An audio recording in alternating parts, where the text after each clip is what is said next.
One of the hardest parts of leadership is the beginning. Because when you're stepping into a new role, you don't actually know if you're ready or not. And you may be asking yourself this question right now: how do you lead when you don't feel ready? And I'm telling you that this can be done. I've mentored many people, and I've been in your same shoes. The first time that I took a platoon deployment in Korea, when I took over my first company, looking at 150 soldiers in their face and trying to say, am I actually ready for this? Later, moving on to the Ranger Regiment, where I was able to lead the world's best soldiers, constantly questioning myself, am I actually good enough? Am I ready for this position? But I've learned in all those circumstances, there's tangible things that you can do to prove to yourself, not only are you ready, but how to get yourself ready to be in that position. So if you're interested in learning how to lead when you don't feel ready, this is going to be the video for you. By the way, if you're new here, I'm Tyree. I'm a father, I'm a husband, I'm a Christian, and I'm an Army officer. And I've been able to lead in many different circumstances, oftentimes with subordinates who had way more experience than me. But I'm telling you right now, if you're watching this video, you're already in the right spot, because that means that you're trying to get better. Live up to the mantle and the call of your leadership. And in this video, these 6 steps will show you exactly what you need to do to succeed. And the first thing you need to understand is you're actually probably more ready than you feel. Competent people oftentimes actually feel unready, where unaware people oftentimes feel overconfident. This is really like that Dunning-Kruger effect in action. The tension that you feel is usually a sign that you understand the weight of the responsibility. Now, readiness isn't going to be a feeling.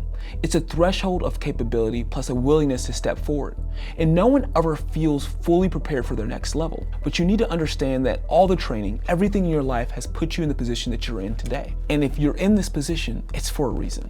So don't forget, you're actually probably a lot more ready than you feel competent. Number 2, another thing that you can do is borrow confidence from the standard.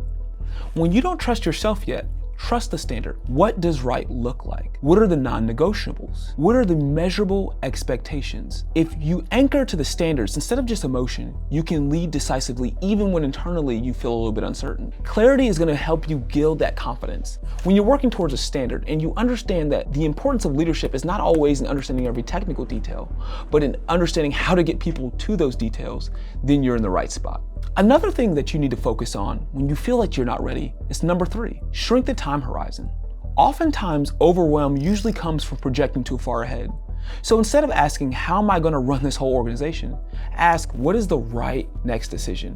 What needs to happen next? There's a fun quote that I used to hear is, how do you eat an elephant? 1 bite at a time. And how do you run a marathon? 1 step at a time. You don't need to be perfect today. Whether you're stepping into a team captain role, a platoon leader role, or stepping into a senior sales role, all you need to do is be better than you were yesterday and continue to move the organization forward. So focus, hey, what are the key tasks that we need to accomplish in the next month? Another phrase that I heard from a coach one time is, you need to focus on how to win.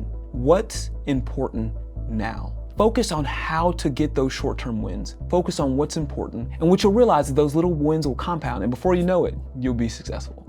Step 4, vulnerability actually can be a huge superpower. And there's another video I have on the channel talking about that self-awareness. But you need to understand that people don't need a fake swagger, but what they need is you. Now, what you don't want them to do is absorb your own internal anxiety. There's a balance to that. You do need to have a certain sense of calm, but you also need to be honest in those private conversations. And when you're transparent about the challenges, your subordinates will want you to succeed. They'll help you. And when you're clear about the direction, they'll help you. Now, you may not believe me, but I want to give you a challenge. I want you to think about the leaders that you've had in your life, whether that be coaches, whether that be teachers. The leaders who are transparent and vulnerable with you about their weaknesses. How did that make you feel about them? Did you trust them less because they were transparent? Or did you trust them more and you wanted them to succeed? You wanted to fill in the gaps that they had. Your subordinates are going to feel the same way about you. When you're transparent about some of the difficulties you're having, they're going to offer you solutions. Or at a minimum, they're going to understand where your weaknesses are so that when you make mistakes, they're not coming from a place of ill will. Step 5, and this is honestly one of the most important, is lean into listening early. When you don't feel ready, your instinct might be to try to prove yourself, but that oftentimes can be the wrong move.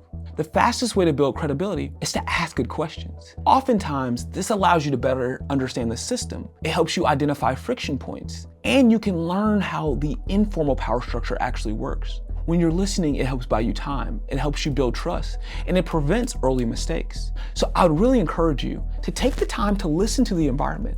Listen to your subordinates, listen to your peers. Also, listen to your boss. All of them are going to help guide you to where you need to be as a leader. And number 6, I would tell you, is just lead with responsibility, not just identity. If you're waiting to feel like a leader, you're gonna be waiting forever. Leadership isn't some type of personality type, it's a stewardship. It's really a shift to not only thinking about, am I good enough, but what does this position require right now? One of the things I would tell my subordinates is you need to be the leader that your organization needs, not always necessarily the leader that you want to be. What does that actually mean? You may go into an organization expecting to be the loud, gregarious one, or maybe you're the disciplinarian type. But either way, you need to be the leader that that organization needs. If you're listening closely, you'll identify the gaps. You'll understand the strengths and weaknesses of your team. Your job is to maximize those strengths, minimize those weaknesses, and help guide them towards the vision of accomplishing their goals. And you're capable of doing that because you're a good listener, because you're a thinker, because you're self-aware enough to understand where your strengths, where your weaknesses are, and you listen well enough to know where your boss is trying to guide it all. And when you do all these things, it's gonna help you shift your focus from being self-conscious to being mission-focused.